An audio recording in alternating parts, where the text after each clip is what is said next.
오늘은 우리가 이번 주간이 고난주간이라고 그러고 이번 주일이 부활주일이라고 그러죠.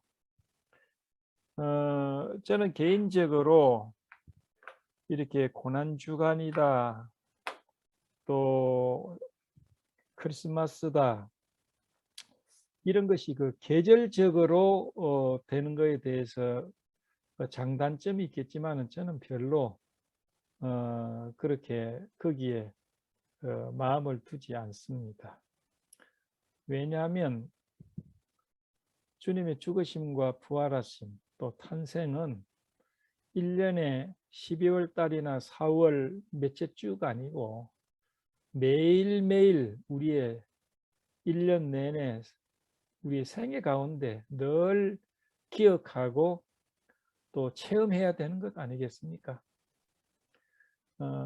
그래서 아까도 부활에 대한 찬송을 들었는데, 부활에 대한 찬송은 4월달 부활절만 아니고 한여름에도 부를 수 있어야 되고 한겨울에도 부를 수 있어야 되는 것이 우리 신앙이다, 그렇게 생각을 합니다. 그래서 오늘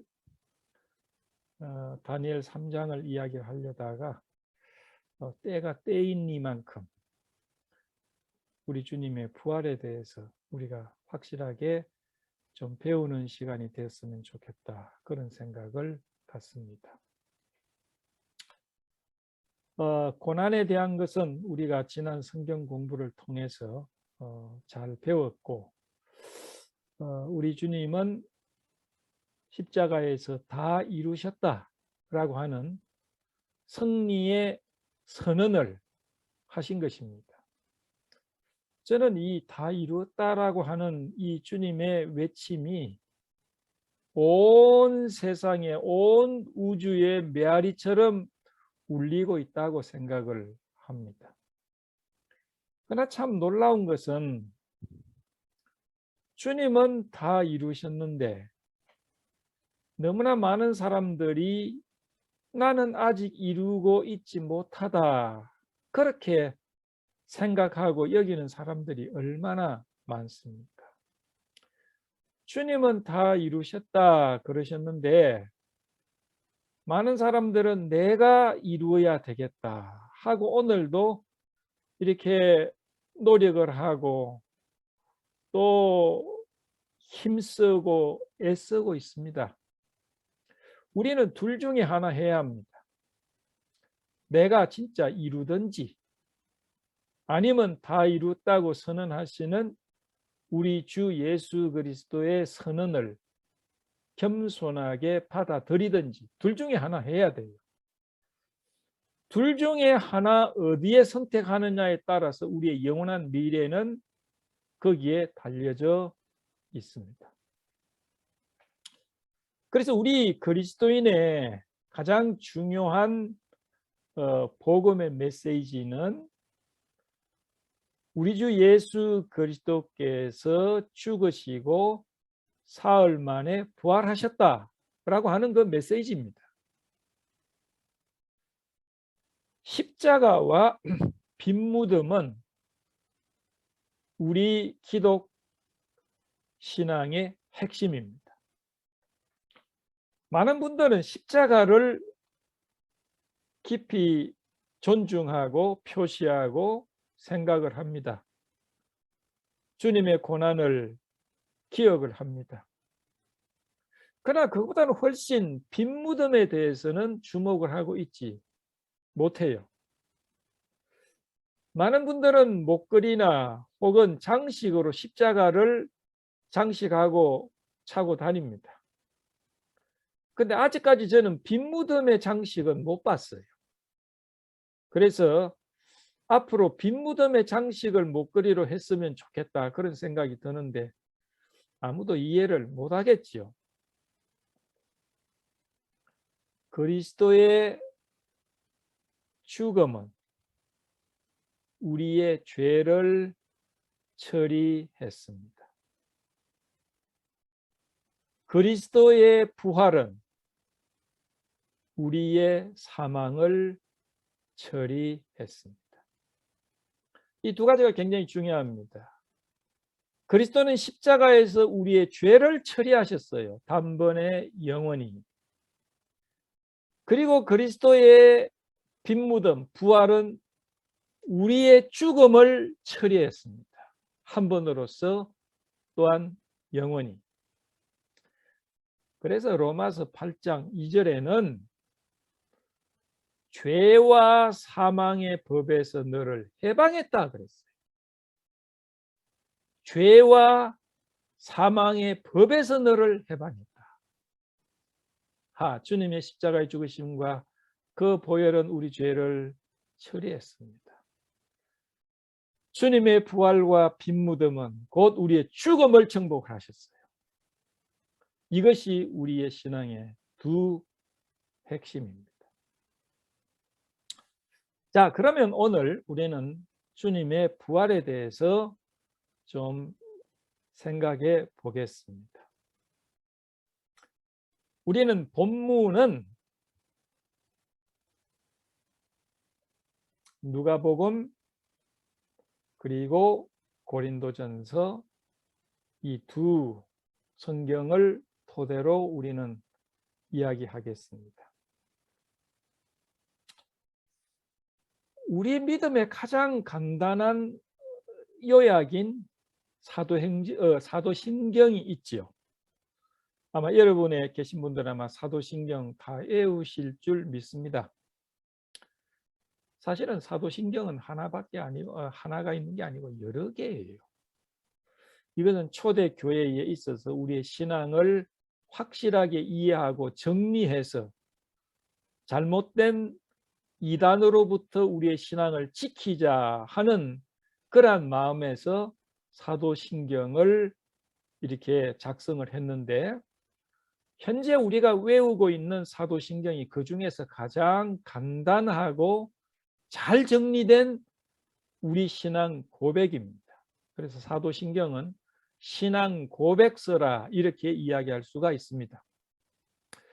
이 사도신경에는 우리가 꼭 믿고 간직해야 할 신앙의 요체가 잘 요약되어져 있습니다.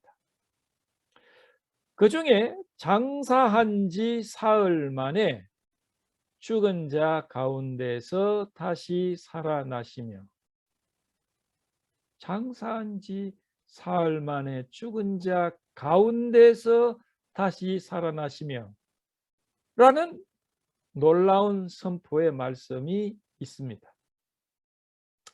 여러분, 이 고백을 여러분의 고백으로 말할 수 있습니까? 이건 나의 고백입니다 라고 할 수 있습니까? 네. 우리는 사도신경에 나타나는 것을 믿지 않으면서도 그저 입으로 그냥 줄줄 외웁니다. 이것은 우리의 고백이 돼야 돼요. 나의 신앙이 돼야 돼요. 그래야 사도신경을 제대로 사용하는 것입니다. 예수 그리스도는 천지의 창조자로서 우리를 구원할 목적으로 성육신 하셨습니다. 그리고 참 인간과 참 하나님이 되시고, 그리고 부활하신 분으로 성경은 증거하고 있습니다. 그럼 그리스도의 부활에서 우리는 네 가지에 대해서 우리는 생각해 보겠습니다. 첫째는 그리스도의 부활의 중요성입니다. 중요성. 그리스도의 부활은 가장 중요한 사건이고 진리이고 우리가 믿어야 할 요체입니다. 예수 그리스도의 부활을 믿지 않는 많은 사람들이 있습니다. 그 많은 사람들은 다른 종교가 아니고 기독교 안에서도 예수 그리스도의 부활을 믿지 않는 수없는 사람들이 있습니다. 오래전 이야기입니다. 제가 한국에 있을 때인데 한 41년, 2년 그 전의 이야기인데요. 한 번은 이제 길을 가는데 어느 미국 선교사님이 이렇게 전도지 같은 걸 나눠주고 계셨어요. 그래서 전도지를 받아서 읽어보니까 그 당시에 한국에 유명한 그 뮤지컬 드라마가 있었어요. Jesus Christ Superstar. 여러분 그 들어보신 적 있습니까?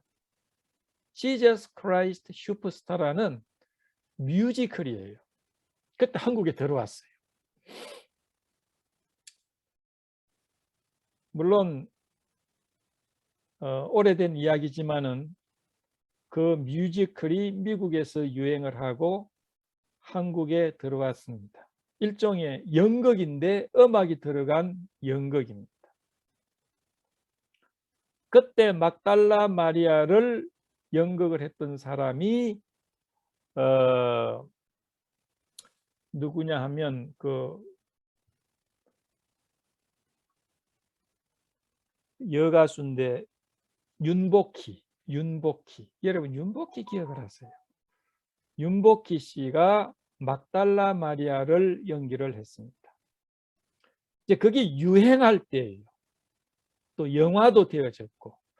그런데 이제 그 선교사님의 그 전도지에는 어떻게 되어 있느냐 하면 Jesus Christ 슈퍼스타 영화나 뮤지컬은 사탄의 작품이다. 어유, 그래서 제가 깜짝 놀랐어요. 아니 그래서 예수 그리스도께서 슈퍼스타신데 왜 구태여 사탄의 작품이라고 그렇게까지 이야기를 해야 될까? 저는 좀 좋지 않게 좀 생각을 했어요. 왜 같이 믿는 사람들끼리 지저스 크라이스트에 대해서, 예수 그리스도에 대해서 영화나 뮤지컬을 하는데 왜 꼭 사탄의 작품이라고 이야기를 해야 될까? 그때 뭐 제 기억으로 교회 다니는 청년들은 다 그 뮤지컬도 가고 영화 보러 갔어요. 왜냐하면 예수 영화니까. 뭐 단체로도 가고 난리가 났었죠. 그러나 제가 뭐 그것을 그때 영화관에 간 것도 아니고 뮤지컬 보러 갈 만한 돈도 없고 그래서 저는 못 갔지요. 그리고는 이제 미국에 와가지고 몇 년이 지났는데 TV를 보니까 지저스 크라이스트 슈퍼스타 뮤지컬이 영화화 돼가지고 그 TV에 방영이 되는 겁니다. 아이고 잘 됐다. 내가 그거 몰랐는데 한번 TV로나 보자 하고 이제 보기 시작했어요.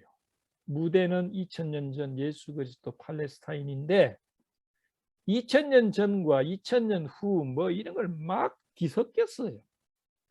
예를 들면 로마 군병이 창을 들고 활을 들고 있는 것이 아니고 로마 군병이 총을 들고 뭐 이런 식이에요. 이게 시대와 막 뒤섞였어요. 그래서 이제 예수 그리스도와 예수 그리스도의 고난과 또 십자가의 이제 근데 고난이 이제 다 나오는데 그 장면이 마지막으로 어떻게 끝나느냐 하면 예수 그리스도께서 십자가에 달려 돌아가십니다. 따발총을 들고 있는 로마 군병들이 십자가 앞을 지켜요. 그리고 예수 그리스도를 따랐던 많은 사람들이 실망을 하면서 버스를 타고 돌아가는 장면으로 끝났어요. 그래서 제가 그때 그 선교사님의 전도지에 쓰여진 Jesus Christ Superstar는 사탄의 작품이다라고 하는 그것이 기억이 난 거예요. 아하, 이해가 되는구나. 이 작품은 예수 그리스도에 대해서 그리고 있지만은 그의 죽음으로 끝나고 있고 부활이 없구나. 부활이 없는 예수 그리스도, 부활이 없는 기독교를 그리고 있구나. 그때 그분을 이해하게 됐습니다. 부활은 어떤 의미의 십자가보다도 더 위대한 사건입니다. 우리 그리스도인의 삶에 있어서 그리스도의 부활은 핵심이 되는 사건입니다. 그리스도의 부활이 없는 기독 신앙은 성립이 불가능한 겁니다. 그리고 부활이 없는 기독교는 영원을 위한 우리의 소망은 헛된 것입니다. 우리 그리스도인들에게는 부활이 있기 때문에 주님을 위해서 헌신할 수 있고 그를 위해서 죽을 수도 있는 것입니다. 우리는 고린도전서 15장에서 우리 주님의 부활을 자세하고도 조직적으로 가르쳐주고 있습니다. 예수 그리스도의 탄생은요, 4복음서 중에 2복음서만 이야기를 해요. 마태복음과 누가복음은 많이 예수 그리스도의 탄생에 대한 기록이 있어요. 예수 그리스도의 죽음과 부활은요, 마태, 마가, 누가, 요한복음 다 기록했습니다.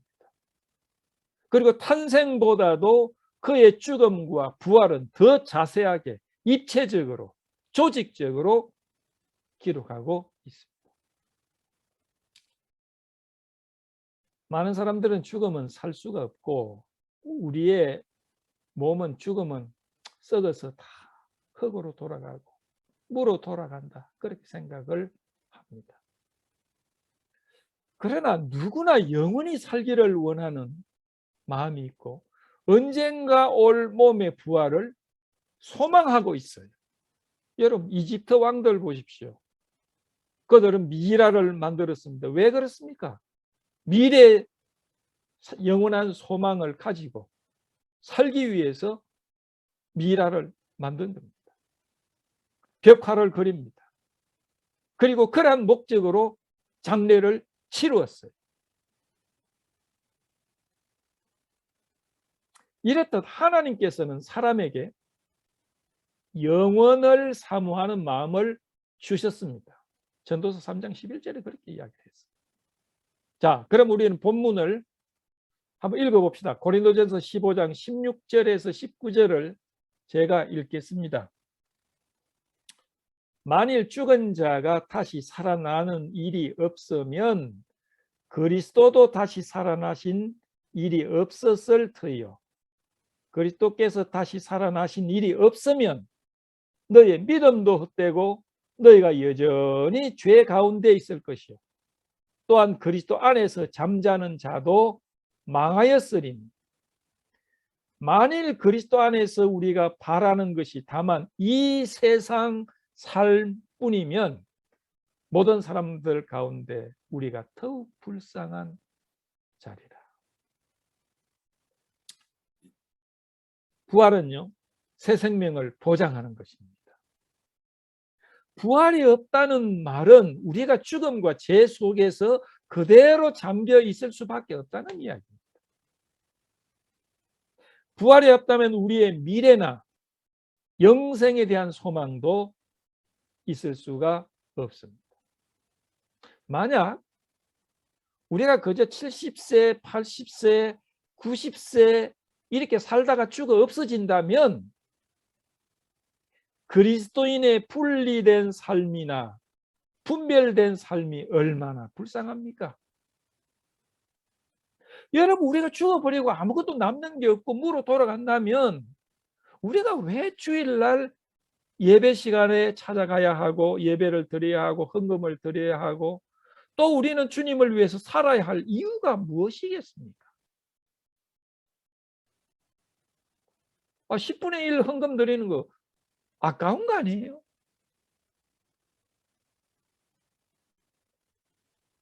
부활이 없다면 소망에 대해 이야기한 것이 헛것이 됩니다.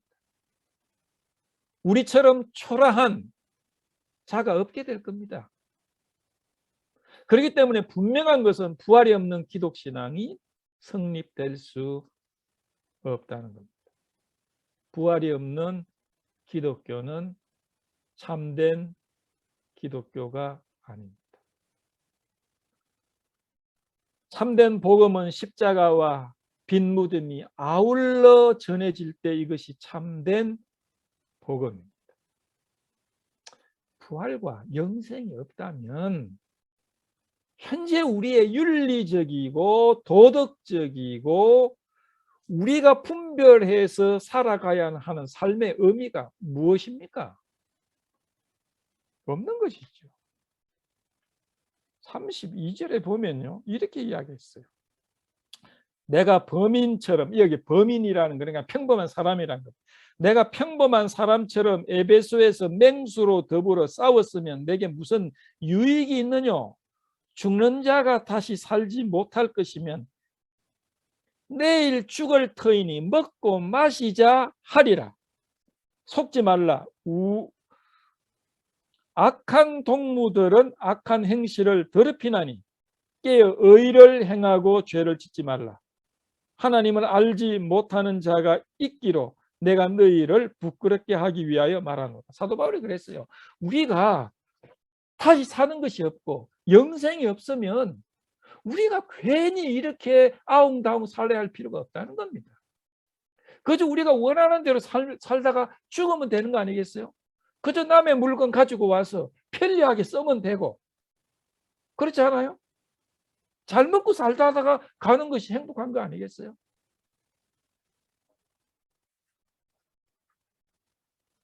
그만큼 부활은 중요한 겁니다. 두 번째, 그의 부활의 가능성입니다. 정말 예수 그리스도가 부활하셨는가? 가능성입니다. 12절과 13절을 읽어보면 그리스도께서 죽은 자 가운데서 다시 살아나셨다 전파되었거늘 너희 중에서 어떤 사람들은 어찌하여 죽은 자 가운데서 부활이 없다느냐?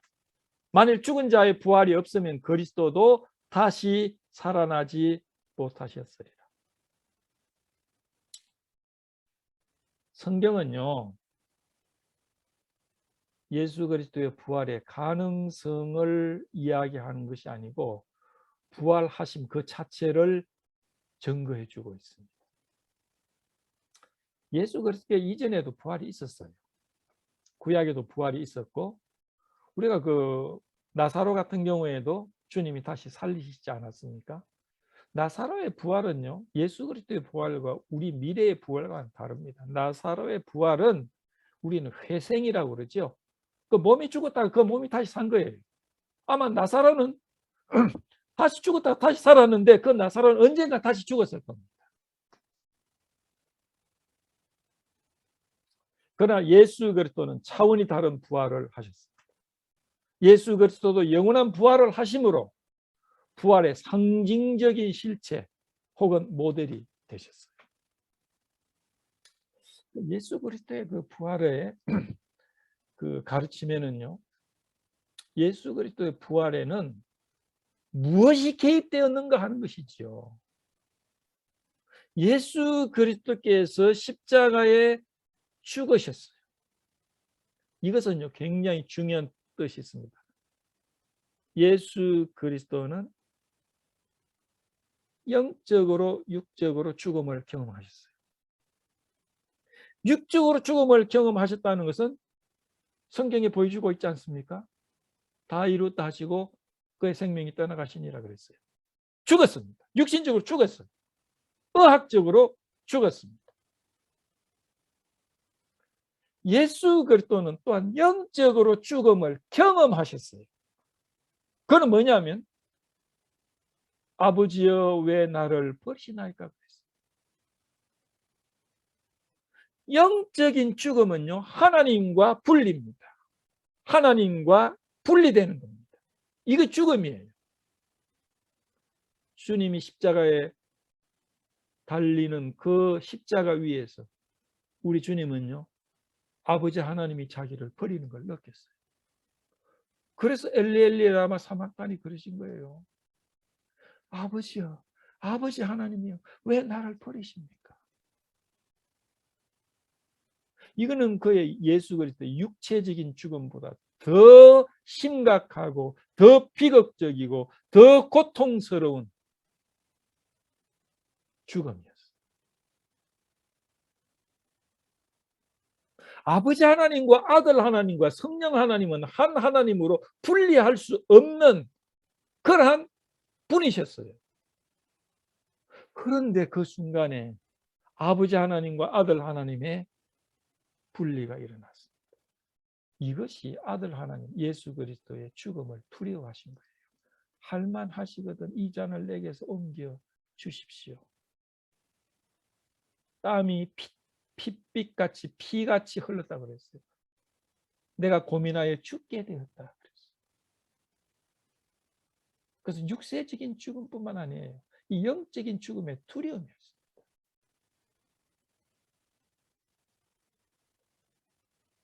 죽음은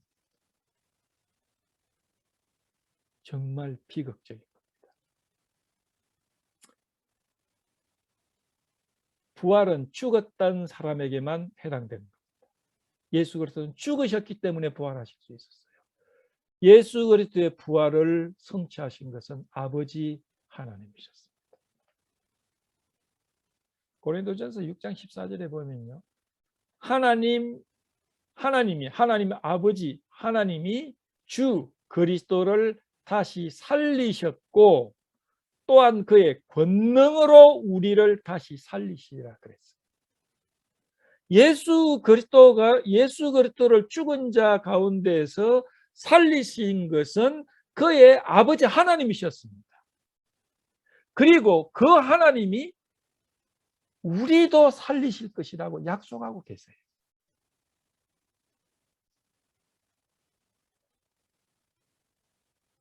에베소서 1장 20절에는요. 그의 능력이 하나님 아버지의 능력이 그리스도 안에서 역사하사 죽은 자들 가운데서 다시 살리시고 하늘에서 자기의 오른편에 앉히사 그랬습니다. 예수 그리스도의 부활은 아버지 하나님의 능력으로 그를 부활하게 하신 것입니다. 많은 사람들은 사람이 다시 사는 것에 대해서 믿지 않습니다. 기적을 믿지 않습니다. 기적이라는 것은 우리가 경험하고 관찰할 수 없는 통상적인 그러한 일들이 아닌 것이 일어날 때 우리는 기적이라고 이야기를 합니다. 많은 사람들은 성경을 의심하는데 그것은 성경에는 수없는 기적이 있기 때문입니다. 성경에는 수없는 기적들이 있어요. 그러나 그 성경에 나오는 기적들은 현재 우리가 경험할 수 없는 것들이고 볼 수 없는 것들이기 때문에 부인합니다. 현대인들은 자기가 경험할 수 있고 볼 수 있는 것 외에는 믿으려고 하지 않아요. 보는 것이 믿는 것이다. 그런 이야기를 하고 있는 것이죠.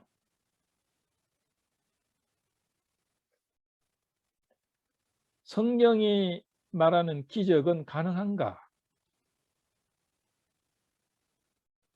기적의 문제가 불신의 굉장히 큰 하나의 장애가 요소가 되거든요.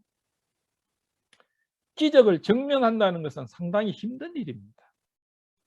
불가능한 일일 수도 있습니다. 그러나 이것은 믿음으로 해결할 수밖에 없어요. 기적의 문제를 해결하는 것은 간단합니다.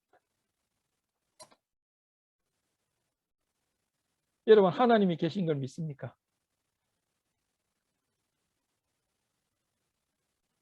그분이 전능하신 분이시고 그분은 생명의 주라는 것을 믿으십니까? 그렇다면 기적은 당연한 겁니다. 참 이상한 사람들 많아요. 주님은 전능한 분이라고 고백하면서도 기적은 믿지 않아요. 이거같이 모순된 것이 어디 있습니까? 하나님은 모든 것을 다 하실 수 있다라고 이야기하면서도 하나님이 하셨다고 하는 것에 대해서 믿지 않는 것은 하나님을 믿지 않는 겁니다. 하나님의 창조를 믿는다면 부활도 믿어야 합니다. 창조의 하나님만이 부활을 가능케 하십니다. 하나님 아버지께서 아들 하나님을 다시 살리셨습니다. 두 번째, 예수 그리스도께서 죽은 자 가운데서 스스로 살으셨어요. 예수 그리스도의 부활에는 아버지 하나님의 능력이 임했고 예수 그리스도 자신이 생명의 주기 때문에 부활하실 수 있었습니다. 이 성경에 보면요, 요한복음 10장에 보면 참 놀라운 구절이 있어요. 여러분이 성경을 가지고 계신 분이 있으면 한번 찾아보시기를 바라는데, 요한복음 10장 17절에 보시면, 요한복음 10장 17절을 보시면 다음과 같은 아리송한 말씀이 있습니다. 요한복음 10장 17절 보시면, 아버지께서 나를 사랑하시는 것은, 그 다음에요, 내가 다시 목숨을 얻기 위하여 목숨을 버림이라 그랬어요. 재밌는 구절이죠. 예수 그리스도께서 평소에 내가 다시 목숨, 생명을 얻기 위해서 내 생명을 버린다. 여기는 선한 목자를 이야기하고 있지 않습니까? 선한 목자는 양들을 위해 목숨을 버린다. 그 구절에서 연결되는 나오는 겁니다. 주님은 그랬어요. 내가 다시 목숨을, 생명을 얻기 위해서 내 목숨을 버리는 거야. 그 다음에요, 18절 보면 이를 내게서 빼앗는 자가 있는 것이 아니라, 내 생명을 누가 빼앗는 자가 있는 것이 아니라 내가 스스로 버리노라. 나는 내 생명을 버릴 권세도 있고 다시 얻을 권세도 있다. 다른 말로 이야기하면 나는 내가 스스로 버리는데 나는 내 생명을 버릴 능력도 있고 나의 생명을 다시 찾을 능력도 있다. 이제 우리는 제가 어릴 때부터 이제 사도신경을 읽으면 제 마음속에 사도신경 읽을 때 이런 구절이 있지 않습니까? 본디오 빌라도에게 고난을 받으사 십자가에 못 박혀 죽으시고. 그래서 그때부터 저는 철천지 원수가 본디오 빌라도였어요. 이 나쁜 놈, 어떻게 우리 주님을 죽일 수가 있나.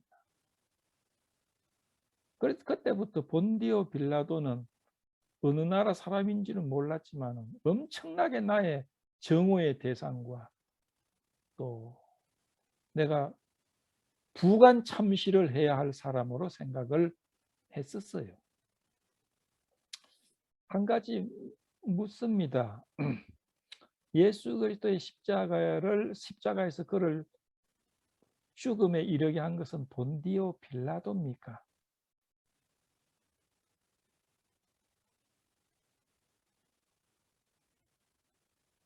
여러분 심각하게 생각해 보십시오. 예수님이 십자가에 죽음에 이르게 한 장본인이 본디오 빌라도 맞습니까? 그러면 그게 맞다면 사도신경은 괜찮아요. 본디오 빌라도에게 고난을 받아. 근데 성경을 잘 읽어보세요. 방금 읽은 구절 속에 누가 나를 죽이는 게 아니다. 누가 내 생명을 빼앗는 자가 있는 게 아니야. 내가 스스로 버린다.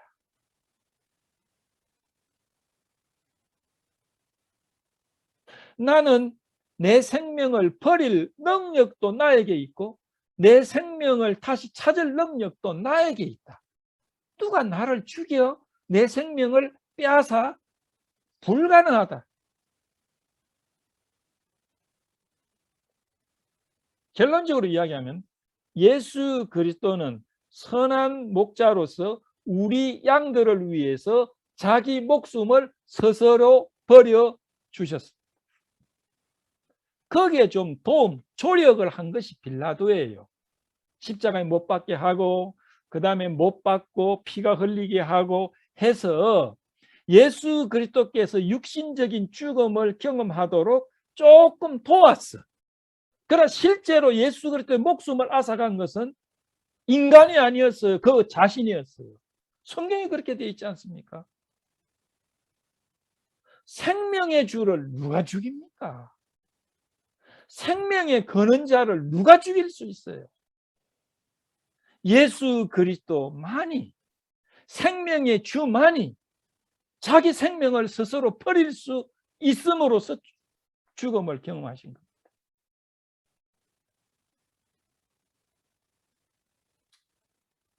여러분, 요한복음 19장 30절에 보면요, 다 이루었다 하시고 예수께서 영원히 돌아가시니라. 한국 성경에 그렇게 되어 있어요. 여러분 영어 성경을 한번 읽어 보시겠어요? 영어 성경으로 보시면 이렇게 되어 있어요. 영원히 돌아가시니라 이렇게 되어 있는데 영어 성경에는 이렇게 되어 있습니다. He gave up his ghost.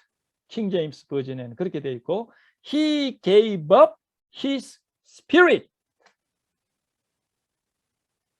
무슨 말입니까? 직역을 하면 예수 그리스도 그는 자기의 영혼을 포기하셨다 이렇게 되어 있어요. Give up. He gave up his spirit. 예수께서는 그의 생명을 포기하셨다. 예수의 생명을 누가 죽였다고요? 아니에요. 아무도 죽일 수 없어요. 그는 스스로 자기 생명을 포기하셨어요.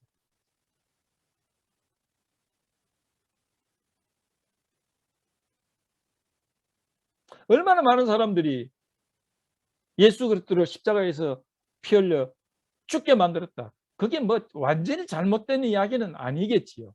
그러나 실질적으로 예수 그리스도 십자가에서 자기 자신이 스스로 생명을 버려 주신 것입니다. 성경에는 그렇게 되어 있어요.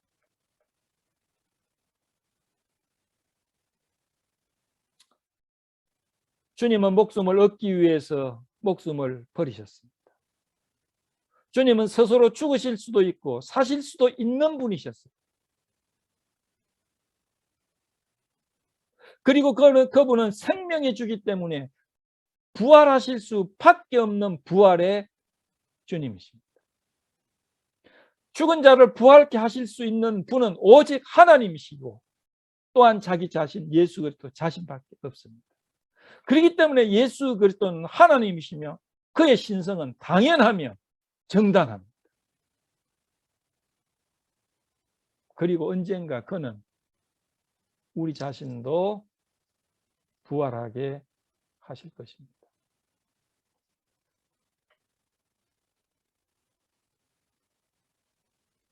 부활의 중요성, 두 번째 부활의 가능성, 세 번째는요 부활의 역사성입니다. 믿을 수 있느냐 이거예요. 예수 그리스도의 부활이 진짜 역사상에 이루어졌느냐. 지금 안 믿는 사람들 많습니다. 교회 다니는 사람들, 안 믿는 목회자들 많습니다. 안 믿는 신학 박사들 천지입니다. 지금. 여러분 예수 그리스도의 부활의 역사성을 믿으십니까? 여러분 복된 분들이에요. 고린도전서 15장 14절 15절을 한번 읽어봅시다. 그리스도께서 만일 다시 살아나지 못하셨으면 우리가 전파하는 것도 헛것이요 또 너희 믿음도 헛것이며 또 우리가 하나님의 거짓 정인으로 발견되리니 우리가 하나님이 그리스도를 다시 살리셨다고 정언하였습니다. 만일 죽은 자가 다시 살아나는 일이 없으면 하나님이 그리스도를 다시 살리시지 아니하셨으리라.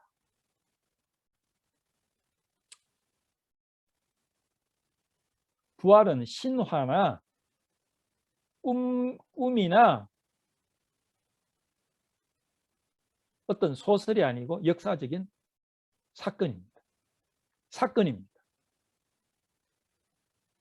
예수 그리스도께서 부활하지 않으셨다면, 정말 부활 사건이 없었다면, 성경이 그래, 사도 바울이 그랬어요. 우리가 증거하는 것은 거짓말이고 나는 거짓말장이가 된다. 예수의 부활이 없었다면 이 글을 쓴 사도 바울은 역사상 최대의 사기범이 됩니다.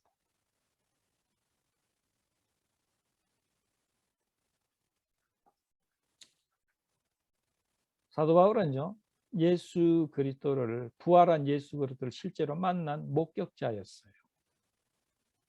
물론 예수 그리스도 성천 후에 하나님의 우편에 계실 때 그는 다마스커스로 그리스도인을 체포하러 가는 그 길 위에서 예수 그리스도, 부활하신 예수 그리스도를 만났습니다. 사도 바울이 어떤 사람입니까? 예수 그리스도를 부인하고 예수 그리스도를 믿는 자들을 극심하게 핍박했습니다. 예수 그리스도를, 그가 다메섹 도상에서 부활한 예수 그리스도를 만남으로 그는 모든 것이 변했어요. 한순간에 변했습니다.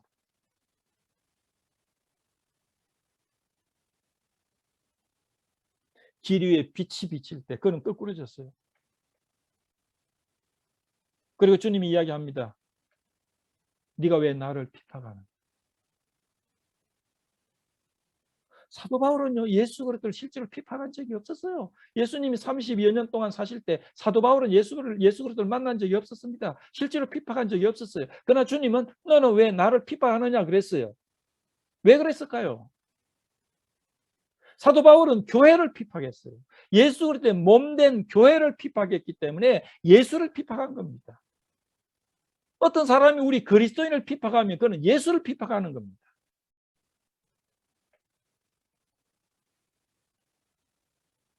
그때 사도 바울은 물었어요. Who are you, Lord? 당신이 누굽니까? 네가 핍박하는 나사렛 예수다.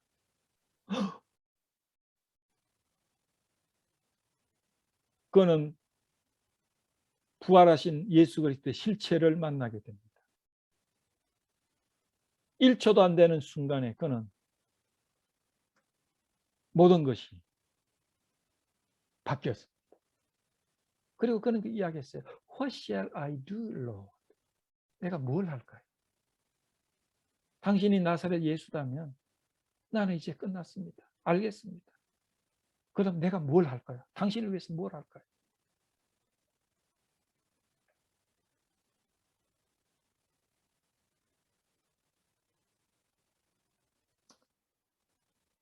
이단의 괴수라고 생각되던 예수 그리스도가 하나님의 자신임을 깨닫는 그 즉시 그 자신이 만난 메시아 곧 예수 그리스도를 전하기 시작했습니다. 바로 그 순간부터. 그리고 그의 목이 잘리는 순간까지 그는 달려가고 달려갔습니다.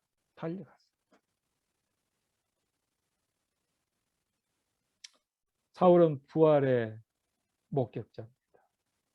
사복음서는 정확하고 사실적으로 부활을 증거합니다. 굉장히 사실적이에요. 그는 목격한 자만이 증거할 수 있는 그렇게 사실적이에요.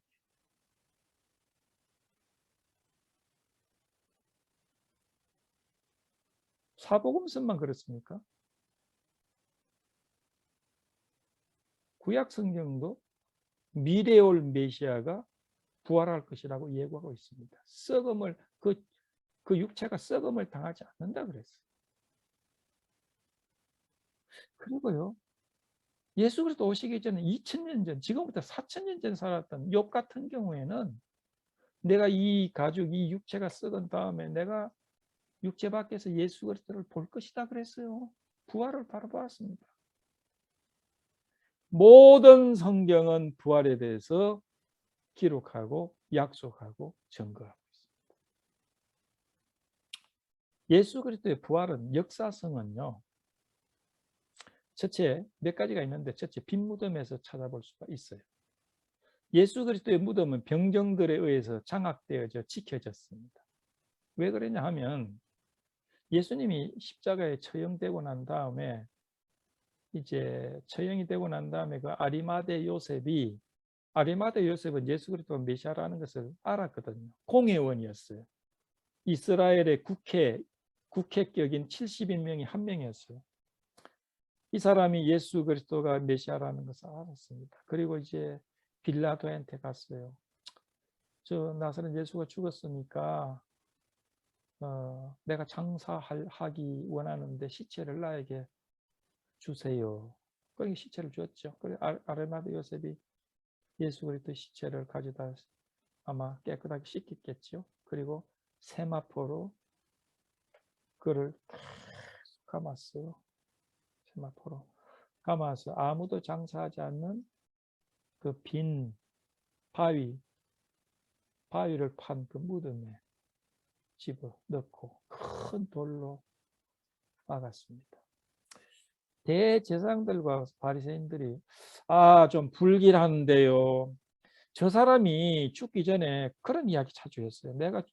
내가 부활할 거다. 그런 기분 나쁜 이야기를 자주 했던 저 장본인인데 혹시 만에 하나라도 이 문제가 이게 불거지면 안 됩니다.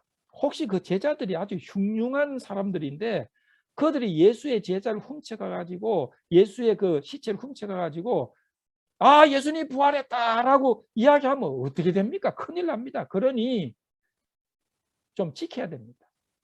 빌라도가 너희들이 가서 마음껏 지키든지 마음대로 하라. 그래가지고 병정들이 그 무덤을 지켰어요.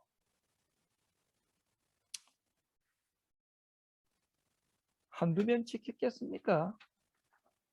굉장히 많이 지켰겠죠.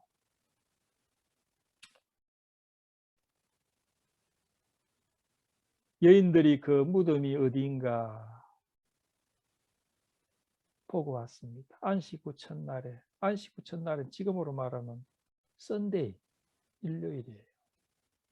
새벽에 여인들이 무덤에 가서 향품을 가지고 좀 바르.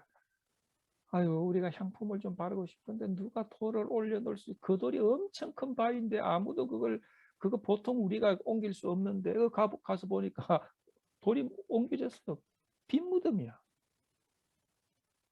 근데 그 안에 빛나는 옷을 입은 두 사람이 서 있었어. 그가 살아나셨다. 놀랐지요.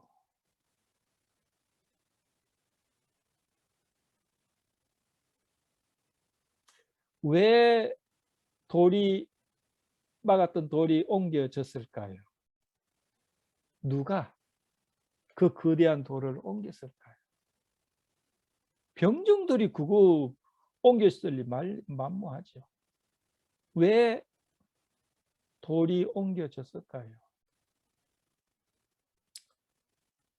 예수님이 부활하셔가지고 돌을 이렇게 옮겼을까요?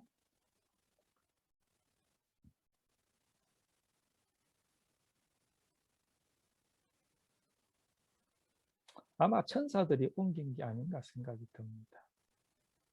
왜냐하면 예수님이 나오기 위해서 돌문을 옮긴 게 아니고 예수님은요 이미 문이 닫혀도 쑥 문 안에 들어오실 수 있는 부활체예요. 그러니까 돌이 막혀 있어도 나오는 건 문제가 안 돼. 이미 나오셨어. 돌을 옮겨 놓은 거는 예수님이 나오라고 옮겨 놓은 게 아니고 제자들이 와가지고 예수님이 부활했다는 것을 보여주기 위해서 옮겨준 거예요. 예. 와서 제발 봐라. 예수님 나오라고 옮겨 놓은 게 아니고 예수님이 부활하셨다는 것을 보여주기 위해서.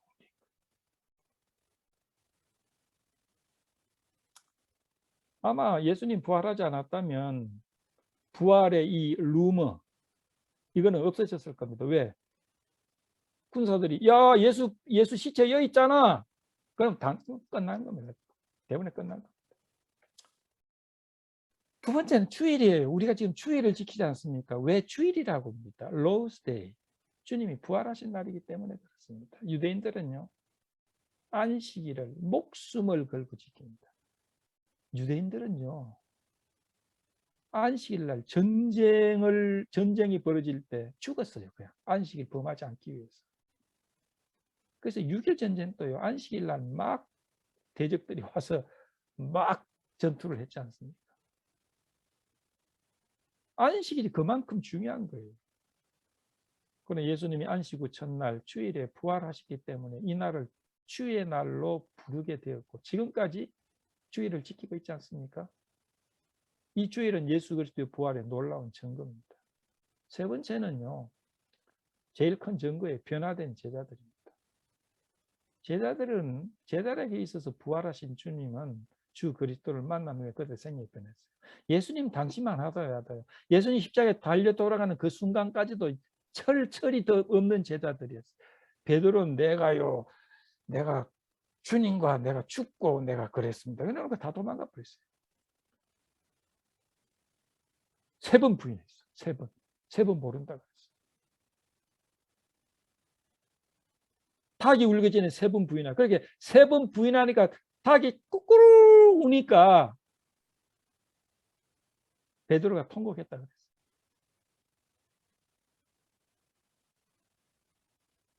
그런데 그들이 언제 변했습니까? 예수 그리스도의 부활을 목격하고 오순절날 성령이 그들 속에 임했을 때 그들은 완전히 새로운 사람이 됐어요.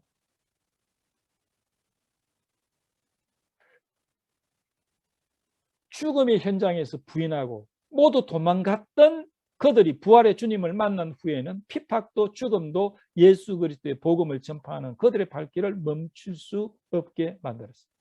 이를 위해서 생명을 아끼지 않을 정도로 그들의 삶이 바뀌었다는 겁니다.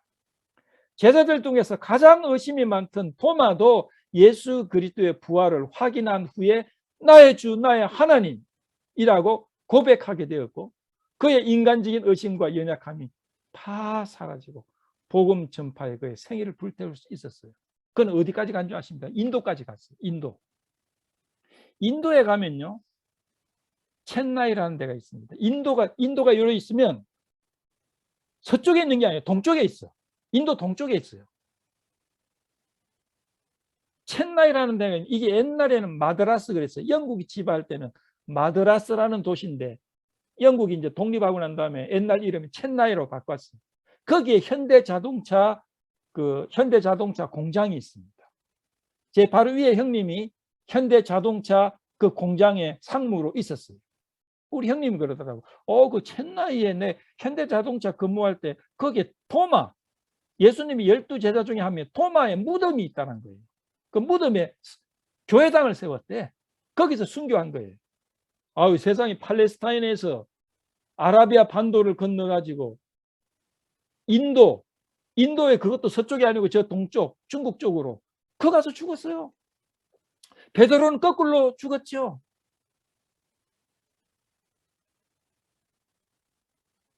여러분, 예수님이 부활 안 했는데 부활했다는 그 거짓말을 전하기 위해서 죽음을 지불하면서 전하는 사람이 있겠습니까?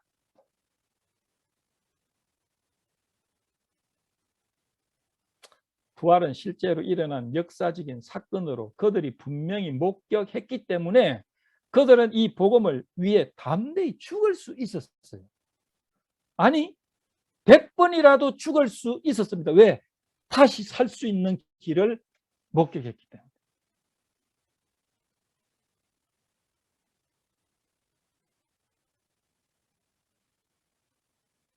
아브라함은요, 자기의 죽은 몸, 사라의 죽은 몸에서 생명을 주신 주님을 목격했기 때문에 자기 아들을 죽일 수 있었어요. 왜? 내가 죽여도 하나님은 살리실 것이라는 걸 믿었다고 그랬어요. 로마서에. 같은 맥락입니다. 부활신앙입니다. 거짓 것을 위해서 목숨을 버리는 것이 얼마나 불합리합니까?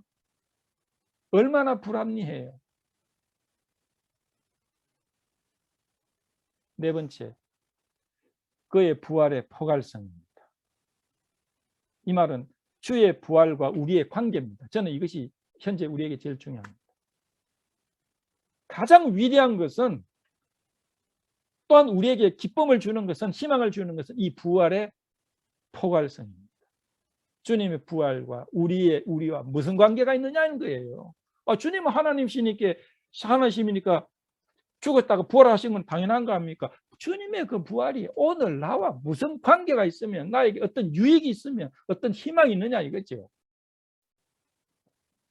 예수님 자신만이 부활한 것 같지만은 그의 부활에는 예수를 믿는 모든 사람들의 부활을 포함하고 있습니다. 예수님의 3일 만에 죽은 자 가운데서 살아셨을 때 예수 안에 있는 모든 믿는 자의 부활을 성취하신 겁니다. 예수의 부활은 곧 우리의 부활을 완성한 겁니다.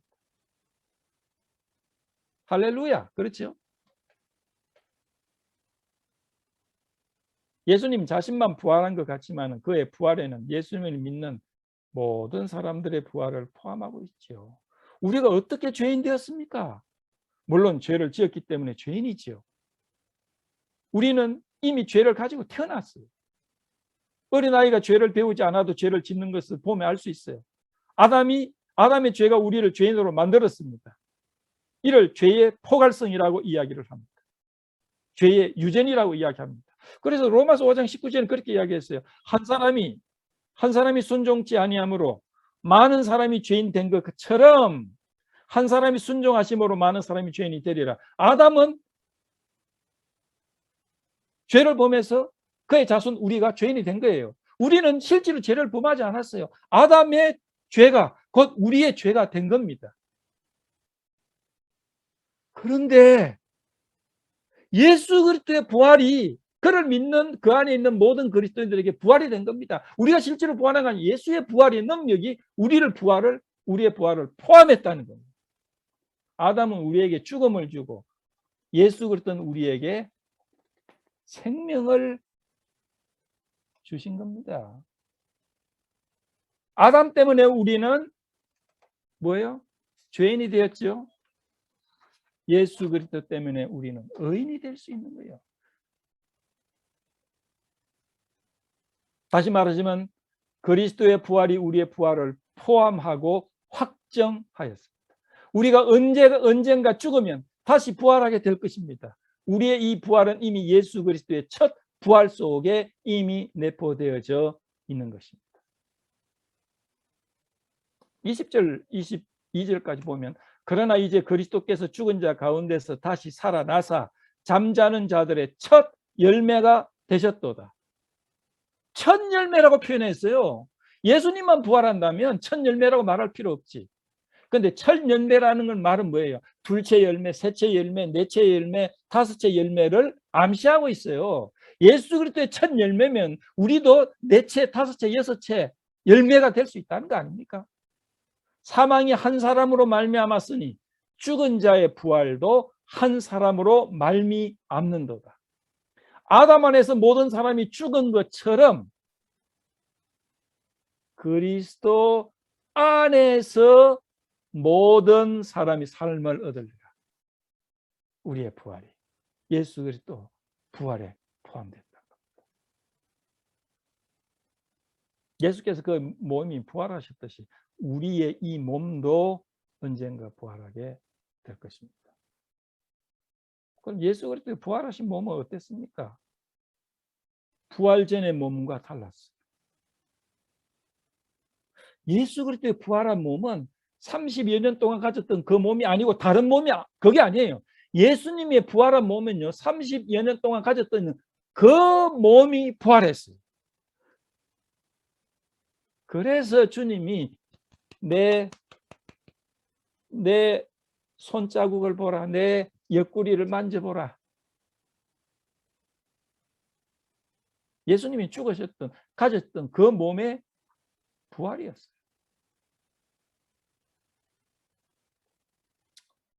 그의 몸은 신령한 몸으로 변화되어졌습니다. 죽지 않고 썩지 않고 영광스러운 몸이었고 문을 닫아도 들어올 수 있었어요. 제자들이 문을 닫았는데 뭐요? 문을 열지 않고 들어올 수 있었어요. 예루살렘에 나타났다가 갈릴리에 바로 나타나실 수 있었어요. 그리고 언젠가는 성천하실 수 있었어요. 그런 몸이었어요. 이와 같이 우리의 미래의 몸도 예수 그리스도의 변화된 몸처럼 부활할 겁니다. 현재 우리 몸이 없어지고 새로운 몸이 생겨나는 것이 아닙니다. 현재 우리가 가지고 있는 이 몸이 부활합니다. 그러나 현재 이 몸과 같은 상태, 컨디션이 아니고 부활하신 우리 주님의 몸과 같은 신령한 몸으로 부활하게 될 것이라는 겁니다. 상태가 틀리지 이 몸이 달라지는 게 아니라는 겁니다. 그래서 우리가 부활한 몸이라도 얼굴을 볼 수 있을 거예요. 누구 자매, 누구 형제는 볼 수 있을 것이라는 겁니다. 그러나 이 상태와 틀려. 지금 이게 병들고 뭐 감기도 걸리고 오미크론도 걸리고 뭐 별별 거 다 걸리죠. 그러나 그때는 그 부활한 몸은 그런 병들고 시들고 늙고 하는 것이 없을 겁니다. 신령한 몸일 것이에요. 순간적으로 이동이 되고. 뭐 자세한 거는 잘 모르겠어요.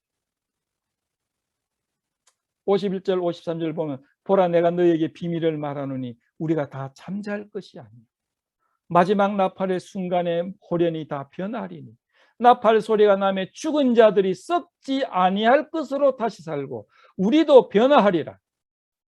이 썩을 것이 불가불 썩지 아니할 것을 입겠고 이 죽을 것이 죽지 아니함을 입으리로다. 야, 얼마나 놀라운 미래 우리의 몸이 될 겁니까?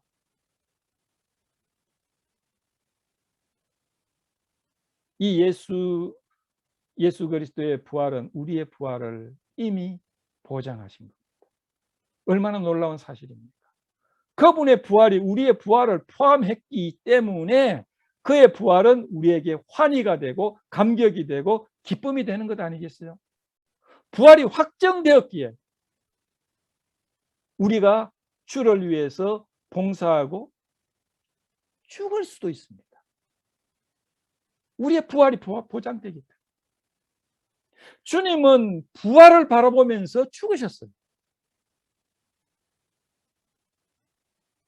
우리의 선배들이 죽음을 그렇게 쉽게 허락하고 기쁨으로 당했던 것은 부활이었기 때문이었어요.